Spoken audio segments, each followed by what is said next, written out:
قوة إلا بالله العلي العظيم من الشيطان الرجيم بسم الله الرحمن الرحيم حسبنا الله ونعم الوكيل ونعم المولى ونعم النصير الحمد لله الذي هدانا لهذا وما كنا لنهتدي لولا أن هدانا الله لقد جاءت رسل ربنا بالحق والصلاة والسلام على رسول الثقلين محبوب رب المشرقين والمغربين جد الحسن والحسين بالقاسم محمد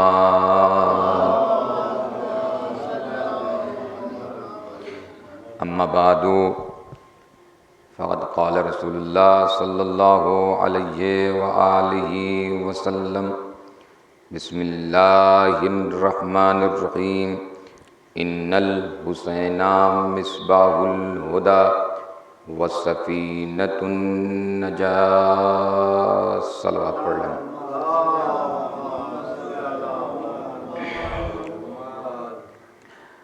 محترم و معزز سامعین ذویل احترام، عزاداران مظلوم کربلا،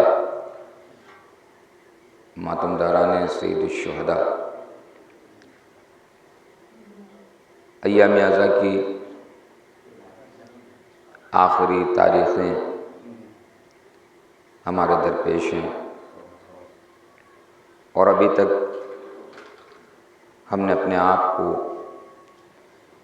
اپنے آقا، اپنے مولا اور اپنے سید و سردار سے کتنا قریب کیا، یہ ہمیں خود طے کرنا ہے۔ ہم نے اہل بیت علیہ الصلوۃ والسلام کی کتنی معرفت حاصل کی ہے، یہ بھی ایک اہم مسئلہ ہے، محرم ختم ہونے کے کگار کے اوپر ہے۔ میں نے بارہا آپ کے سامنے عرض کیا ہے کہ صرف مجالس میں شامل ہو جانا، شرکت کر لینا، مصروف ہونا، یہ کمال شیعت نہیں ہے، بلکہ کمال شیعت یہ ہے کہ ہم امام حسین علیہ السلام کے کردار کو اپنے اندر، اپنے دماغوں کے اندر، اپنے تخیلات کے اندر اتارنا شروع کریں۔ میں نے پھر آپ کے سامنے عرض کیا کہ کسی بھی چیز کے لیے سب سے اہم چیز ہے کہ انسان احساس کرنا سیکھ لے۔ اگر آپ کے اندر احساس ہے تو محرم ہے، کسی کے اندر احساس نہیں ہے تو عاشورہ کا دن بھی اس کے لیے محرم نہیں ہے، وہ بیٹھ کے ہوٹلوں پہ چائے پیے گا۔ احساس ہے تو چاند رات ہی سے آپ جو ہے وہ غمزدہ ہو جائیں گے۔ احساس انسان کو بناتا ہے۔ ان الحسین مصباح الہدیٰ، بے شک حسین ہدایت کے چراغ۔ اتنی عظیم شخصیت امام حسین علیہ السلام کی، جو 1,23,999 انبیاء کا اور خود حضور سرور کائنات کا وارث ہو۔ آپ ملاحظہ کریے، وراثت آپ کو ملی، اتنے عظیم۔ اب وہ پھر بات دوسری طرف چلی جائے گی، ہر وہ خصوصیات کی جو سرکار ختم مرتبت کی تھی، ہر وہ کمالات کے جو مولا کائنات کے تھے، وہ ورثے میں امام حسین علیہ السلام کو ملے تھے۔ کوئی بھی کمال آپ سوچئے، وہ کمال امام حسین علیہ السلام کے پاس تھے۔ اب اس حدیث کو آپ دیکھیے، ان الحسین مصباح الہدیٰ، یعنی اتنے کمالات، اتنے معجزات اور اتنی عظیم ہستی کو آپ اپنے دماغ کے اندر رکھیے اور اس حدیث کو اپنے دماغ کے اندر رکھیے۔ ان الحسین مصباح الہدیٰ، بے شک حسین ہدایت کے چراغ ہیں۔ اب ایک سوال تو یہاں پہ میں کرنا چاہتا ہوں آپ سے، وہ یہ ہے کہ اتنی عظیم پرسنالٹی، اتنی عظیم شخصیت، ظاہر سی بات ہے کہ چراغ کی کوئی ویلیو تو ہوتی نہیں۔ ڈاکٹر صاحب جلال بھائی، چراغ کی کوئی عظمت تو ہے نہیں، کہیں بلب جل رہا ہو اور اس کے مقابلے میں آپ چراغ جلا دیں تو چراغ کوئی نہیں پسند کرے گا۔ تو چراغ کی کوئی اپنی عظمت نہیں ہے۔ ایک پھونک کے اندر چراغ کو بجھایا جا سکتا ہے۔ اور وہ نبی فرما رہا ہے کہ وما ينطق عن الهوى ان هو الا وحی یوحی، کہ جو بغیر اذن وحی کے بولتا ہی نہیں ہے، یہ اپنے سے کچھ کہتے ہی نہیں ہیں، یہ اپنے دماغ سے کچھ کہتے ہی نہیں ہیں، یہ تکلم کرتے ہی نہیں ہیں کہ جب تک وحی الہی نہیں ہو جاتی ہے۔ یعنی رسول اپنے طرف سے تو نہیں بول رہے ہیں، یہ بات تو بالکل فیکٹ ہے اور طے ہے۔ اب ظاہر سی بات ہے کہ اگر رسول خدا صلی اللہ علیہ وآلہ وسلم نے بلند ترین صلوات پڑھ لے محمد وعلی محمد۔ احتشام بھائی، امام حسین کو اگر ہدایت کا چراغ کہا ہے تو کوئی نہ کوئی حکمت ہوگی نا۔ ہمارے پاس اتنا دماغ ہے کہ ہم رسول اللہ سے یہ کہہ رہے ہیں یا رسول اللہ آپ کو حسین کے پیش نظر لفظوں کا استعمال کرنا چاہیے تھا، چراغ کی کوئی عظمت نہیں ہے، چراغ کی کوئی ویلو نہیں ہے، چراغ کی کوئی بساط نہیں ہے، اگر آپ کو حسین کو کہنا ہی تھا تو آپ کہہ دیتے کہ حسین ہدایت کے بلب ہیں، آپ کہہ دیتے کہ حسین ہدایت کی مرکری ہیں۔ اچھا چلیے دنیاوی چیزیں نہیں کہی تھیں تو آسمان کے اوپر آ جاتے، حسین ہدایت کے ستارے ہیں کہا جا سکتا تھا، حسین ہدایت کے چاند ہیں کہا جا سکتا تھا، حسین ہدایت کے سورج ہیں کہا جا سکتا تھا، مگر رسول اللہ نے نہ ہدایت کا چاند کہا، نہ ہدایت کا سورج کہا، نہ ہدایت کا ستارہ کہا، کچھ نہیں کہا۔ ان الحسین مصباح الہدی، بے شک حسین ہدایت کا چراغ ہے۔ اب ظاہر سی بات ہے کہ حکیم امت بول رہا ہے لا یبخل الحکیم عن الحکمہ، حکیم کا کوئی فعل حکمت سے خالی نہیں ہوتا ہے۔ ہم دنیاوی لوگ اپنا دماغ لگاتے رہیں، ہم کہاں تک لگائیں گے؟ ظاہر سی بات ہے کہ اگر سرکار ختمی مرتبت اس زاویے کے اوپر آ کر امام حسین کو ہدایت کا چراغ کہہ رہے ہیں تو کوئی نہ کوئی بات ہوگی، کوئی نہ کوئی حکمت ہوگی۔ دیکھیے میں آپ کے سامنے سیدھے سیدھے عرض یہ کرنا چاہتا ہوں کہ آپ چاند سے دوسرے چاند نہیں بنا سکتے۔ اگر امام حسین کو ہدایت کا چاند کہہ دیا جاتا ہے، ایک صلوات پڑھ لیں محمد وآل محمد پر۔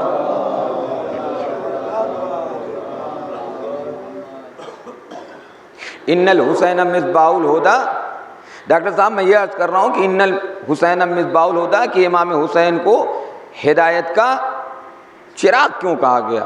چراغ کی کوئی عظمت نہیں ہے، موم بتی کی کوئی عظمت نہیں ہے، پھونک مار دیجئے ختم ہو جائے گا، مگر چاند کو آپ پھونک ماریے، ستارے کو آپ پھونک ماریے، سورج کی طرف 2 منٹ دیکھ دیجئے گا آنکھیں چلی جائیں گی آپ۔ تو سورج کہنا چاہیے تھا، اتنی عظیم ہستی کو، اتنے کمالات اور معجزات رکھنے والی شخصیت کو کم سے کم تو سورج تو بنتا ہی تھا، مگر رسول اللہ نے نہ امام حسین کو سورج کہا، نہ امام حسین کو چاند کہا، نہ امام حسین کو ستارہ کہا، نہ امام حسین علیہ الصلوۃ والسلام کو ہدایت کی مرکری کہا، کچھ نہیں کہا دنیاوی لحاظ سے۔ کیا کہا؟ چراغ کہا۔ ان الحسین مصباح الہدی، بے شک حسین ہدایت کے چراغ ہیں۔ میں نے کہا کہ حکیم کا کوئی فعل حکمت سے خالی نہیں ہوتا۔ بھائی میرے عزیزوں آپ مجھے بتائیں، ایک ستارے سے آپ دوسرا ستارہ بنا سکتے ہیں؟ نہیں بنا سکتے ہیں۔ ایک چاند سے دوسرا چاند بنا سکتے ہیں؟ نہیں بنا سکتے ہیں۔ ایک سورج سے دوسرا سورج بنا سکتے ہیں؟ نہیں بنا سکتے ہیں۔ یہ اگر کہہ دیتے تو یہیں پہ آ کے بات ختم ہو جاتی، مگر کمال ہے حکیم امت کے قول کا، ان الحسین مصباح الہدی، بے شک حسین ہدایت کے چراغ ہیں۔ ایک چراغ سے 1000 چراغ جلائیے، پہلے والے چراغ کے اوپر کوئی حیثیت نہیں، کوئی کمی نہیں آتی ہے، کسی طریقے کی کوئی قلت نہیں آتی ہے، اور اسی چراغ ہدایت سے آج بھی ایک چراغ جل رہا ہے جسے امام زمان کہا جاتا ہے۔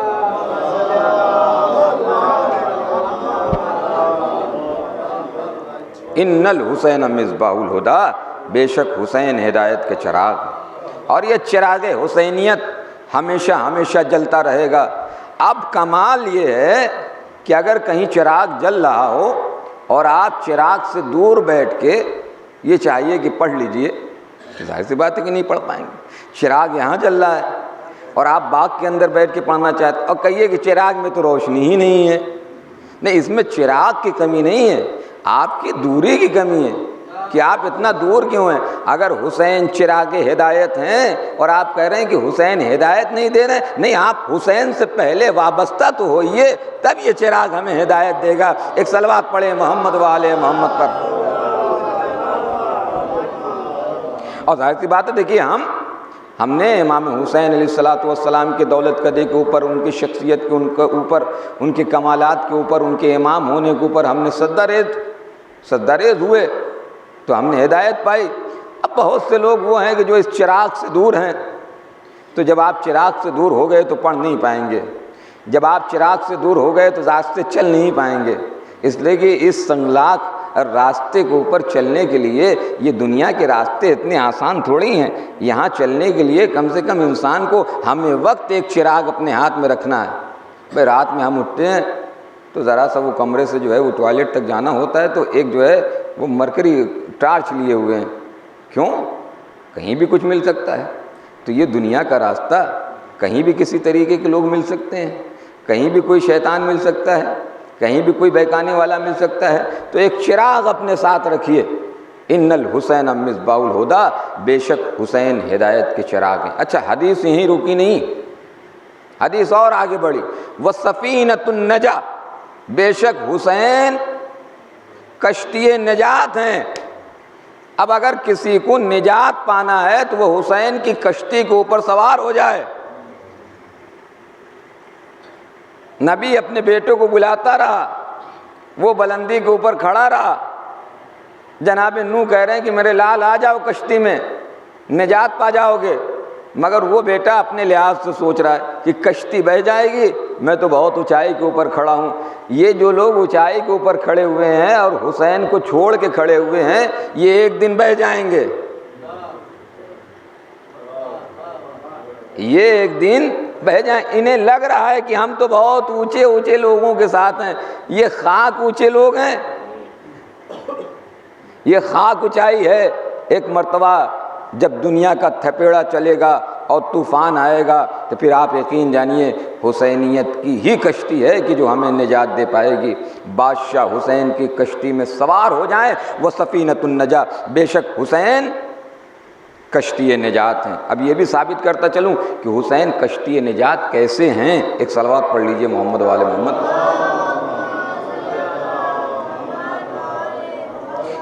اب یہ بالکل جو ہے وہ پیدائش ہے امام حسین علیہ الصلوۃ والسلام کی۔ ابھی آپ نے کوئی خطبہ نہیں دیا ہے، ابھی آپ نے کچھ بیان نہیں کیا ہے، ابھی آپ نے قرآن نہیں پڑھا ہے، ابھی بالکل پیدا ہوئے ہیں۔ روایتوں نے کہا کہ جناب ام ایمن لے کر اپنے گھر سے کہیں نکل رہی تھی، اتنے میں ایک یہودی نے دیکھا کیا عجیب سا نور اس بچے کے چہرے سے نکل رہا ہے، پڑھا لکھا عالم انسان تھا، قریب آیا جناب ام ایمن کے اور آنے کے بعد کہتا ہے کہ کیا میں اس لڑکے کا بوسہ لے سکتا ہوں؟ جناب ام ایمن نے کہا کہ نہیں، تم بوسہ نہیں لے سکتے، یہ طیب و طاہر اور تم ناپاک، تم بوسہ نہیں لے سکتے میرے بیٹے کا۔ کہا تو اس کے لیے کیا کرنا پڑے گا؟ حسین کشتی نجات کیسے ہیں، تو اس کے لیے کیا کرنا پڑے گا؟ کہا تمہیں تو کلمہ توحید پڑھنا پڑے گا، اپنے زبان کے اوپر کلمہ جاری کر لو، اس کا بوسہ لے سکتے ہو۔ اس نے آسمان کی طرف سر اٹھایا اور اٹھانے کے بعد کہا میرے خدا، اگر میں تجھے اور تیری توحید کو تسلیم کر رہا ہوں تو اس بچے کی وجہ سے، اللہ، اس بچے کی وجہ سے۔ اس یہودی نے کلمہ توحید پڑھا، کہا اب میں اس بچے کا بوسہ لے سکتا ہوں؟ جناب ام ایمن نے کہا کہ ہاں اب تم اس بچے کا بوسہ لے سکتے ہو۔ اس نے اپنے آغوش میں لیا، لینے کے بعد اس نے بوسہ دیا۔ حسین ہدایت کے چراغ بھی تھے اور کشتی نجات بھی تھے۔ یہ جو غلط راستے کے اوپر تھا، اسے وہاں سے نکال کے کشتی نجات کے اوپر سوار کیا کہ نہیں کیا؟ اور جو ظلمتوں میں جی رہا تھا، غلط راستے کے اوپر تھا، اگر حسین کشتی نجات نہ ہوتے، ہدایت کے چراغ نہ ہوتے تو پھر آپ یقین جانیے کہ حر ویسی اندھیرے کے اندر مر جاتا۔ مگر امام حسین علیہ الصلوۃ والسلام نے ایک ذرہ ناچیز کو ظلمتوں سے اٹھا کر گوہر بنا دیا، ایک نایاب ہیرا بنا دیا۔ تو یہ امام حسین علیہ الصلوۃ والسلام کا آفاقیت اور ان کے معجزات اور ان کی ہدایت کا یہ سرچشمہ ہمیشہ جاری ہے اور ہمیشہ جاری رہے گا۔ یہ ہمارے ساتھ مشکل ہے اور دقت ہے کہ ہم امام حسین علیہ السلام سے کس زاویے کے اوپر ہدایت حاصل کر رہے ہیں۔ اب جس کے پاس جتنی محبت ہوگی امام حسین علیہ السلام سے، جتنی الفت ہوگی، جتنا عشق ہوگا، جتنی چاہت ہوگی، وہ اس طریقے سے ہدایت حاصل کر سکتا ہے۔ امام کے ہدایت دینے میں کوئی کمی نہیں ہے، ہمارے ہدایت لینے میں کمی ہے۔ ایک صلوات پڑھے محمد والے محمد پر۔ آپ سوچئے ذرا سا شکیل بھائی، جو حسین یہودیوں کو ہدایت دے سکتا ہے، جو حسین ظلمتوں سے حر کو نکال کے ہدایت دے سکتا ہے، وہ ہمیں کیوں نہیں ہدایت دے سکتا؟ اگر ہمارے دماغ میں ناپاکی اور خنات بھرے ہوئے ہیں تو اس کا مطلب یہ ہے کہ ابھی ہم حسین سے قریب نہیں ہو پائے، ابھی ہم امام حسین علیہ السلام کی معرفت نہیں حاصل کر پائیں۔ ان الحسین مصباح الہدیٰ، بے شک حسین ہدایت کے چراغ ہیں، وہ سفینۃ النجاۃ، اور نجات کی کشتی ہیں۔ نجات کی کشتی نہ ہوتے تو پھر کربلا جیسا یہ میدان نہ سنورتا۔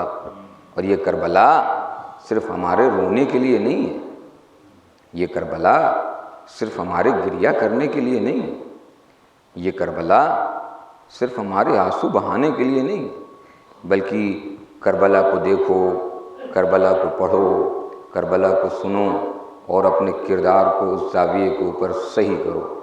کربلا کو اپنے کرداروں کے اندر اتارنا شروع کریں، کربلا کو اپنے دماغوں کے اندر اتارنا شروع کریں، کربلا کو اپنے تفکرات و تخیلات کے اندر اتارنا شروع کریں۔ وہ حسین کی جو ہدایت کا چراغ ہے، وہ کربلا کا پورا مشن امام حسین علیہ السلام کے سر کے اوپر ہے۔ مگر روایتوں نے کہا کہ جب ہر ایک جام شہادت نوش کر لیتا ہے اور امام حسین علیہ السلام نے بہت ہی دردناک آواز میں حل من ناصر ینصرنا، حل من مغیث یغیثنا، ارے ہے کوئی جو مجھ غریب کی مدد کرے، روایتوں نے کہا کہ در خیمہ سے رونے کی آواز آئی، بہت زیادہ چیخوں گا نہیں، در خیمہ سے رونے کی آواز آئی۔ امام حسین علیہ السلام در خیمہ پہ آتے ہیں، آنے کے بعد کہتے ہیں زینب میری بہن کیا ہوا؟ کہا اصغر نے اپنے کو جھولے سے گرا دیا ہے۔ جزاک اللہ، اصغر نے اپنے کو جھولے سے گرا دیا ہے۔ امام حسین علیہ السلام مقصد سمجھ جاتے ہیں، لاؤ بہن اصغر کو مجھے دے دو۔ اللہ اکبر، اصغر کو اپنے ہاتھوں پہ لیتے ہیں، میدان کارزار میں آتے ہیں۔ آنے کے بعد جس طریقے سے قرآن بلند کیا گیا تھا صفین کے میدان میں، اسی طریقے سے امام حسین علیہ السلام نے اپنے ہاتھوں کے اوپر جناب علی اصغر علیہ السلام کو بلند کیا۔ اب بلند کرنے کے بعد عجیب جملہ کہتے ہیں، جانتے ہیں کیا کہتے ہیں؟ امام حسین نے کہا کہ اس کی ماں کا دودھ خشک ہو گیا ہے، اسے ایک قطرہ آپ دے دو۔ اللہ اللہ، ایک مرتبہ پسر سعد نے جب یہ منظر دیکھا کہ فوج اشقیا منہ موڑ کے رونے لگتی ہے تو پسر سعد نے کہا اے ہرملہ کیا دیکھتا ہے، اقطع کلام الحسین، حسین کے کلام کو منقطع کر دے۔ پورے عرب میں اگر سب سے بڑا نشانے باز کوئی تھا تو وہ ہرملہ تھا۔ اللہ اکبر، ایک مرتبہ تیر کو چلوئے کمان سے لگاتا ہے اور چاہتا ہے کہ تیر چلائے مگر تیر گر جاتا ہے۔ دوسری مرتبہ چلوئے کمان میں تیر کو لگاتا ہے اور چاہتا ہے کہ تیر چلائے، تیر گر جاتا ہے۔ تیسری مرتبہ جب لگاتا ہے اور تیر گر جاتا ہے تو عمر سعد نے کہا اے ہرملہ، اگر مجھ سے کوئی یہ پوچھتا کہ پورے عرب میں سب سے بڑا تیر انداز کون ہے تو میں تیرا نام لیتا، مگر آج تجھے کیا ہو گیا ہے؟ ایک مرتبہ عجیب سا جملہ ہرملہ نے کہا اے عمر سعد، ارے جو میں دیکھ رہا ہوں وہ تم نہیں دیکھ رہے ہو۔ جب میں تیر چلانا چاہتا ہوں در خیمہ سے ایک نکاح پوش بی آواز دیتی ہے اے ہرملہ میری 6 مہینے کی کمائی کو برباد نہ کر، اے ہرملہ میری 6 مہینے کی کمائی کو برباد نہ کر۔ اللہ اللہ، ایک مرتبہ ایک سنسناتا ہوا آتا ہے تیر، اصغر کے گلوئے مبارک کے اوپر پیوست ہو جاتا ہے، بیٹا باپ کے ہاتھوں پر منقلب ہو جاتا ہے، خون کا فوارہ جاری ہوتا ہوتا ہے۔ جزاکم اللہ۔ کس قدر مظلوم ہے میرا آقا، کس قدر مظلوم ہے میرا آقا، مظلومیت کا احساس آپ ہم نہیں کر سکتے۔ صاحبان اولاد میرے سامنے تشریف فرما ہے، اپنے بچوں کو دیکھتے ہیں تو خوشی ہوتی ہے کہ نہیں ہوتی ہے؟ آپ ملاحظہ کریے کہ جس کے ہاتھوں پہ اس کا لال منقلب ہو گیا ہو، خون کا فوارہ نکل رہا ہو، وہ حسین کس طریقے سے برداشت کر رہا ہوگا، وہ حسین کس طریقے سے یہ منظر دیکھ رہا ہوگا۔ ایک مرتبہ جب خون نکلنے لگا تو خون کو اپنے چلوں میں لیا اور لینے کے بعد چاہتے ہیں کہ آسمان کی جانب اچھال دیں۔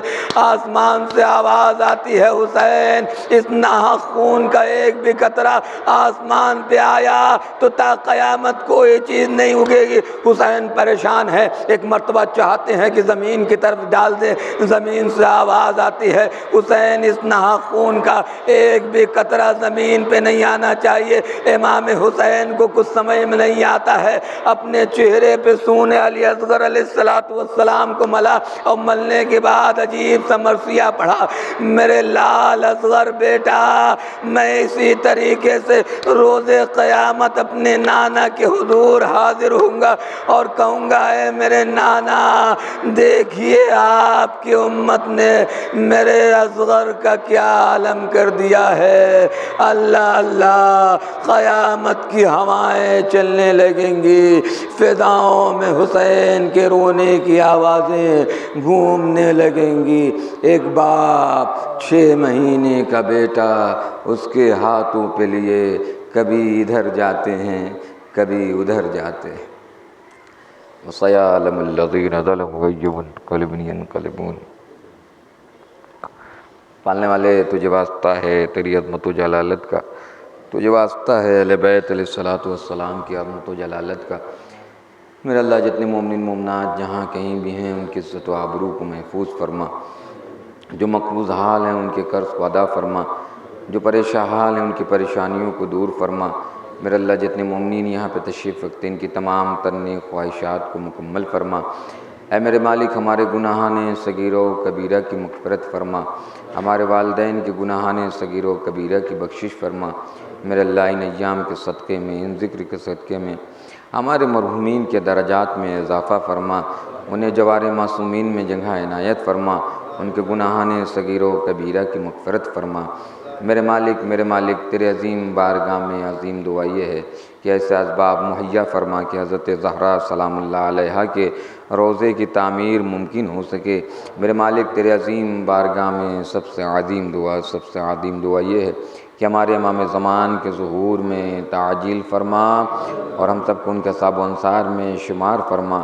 ربنا تقبل منا انک انت السمیع العلیم۔ ماتم حسین۔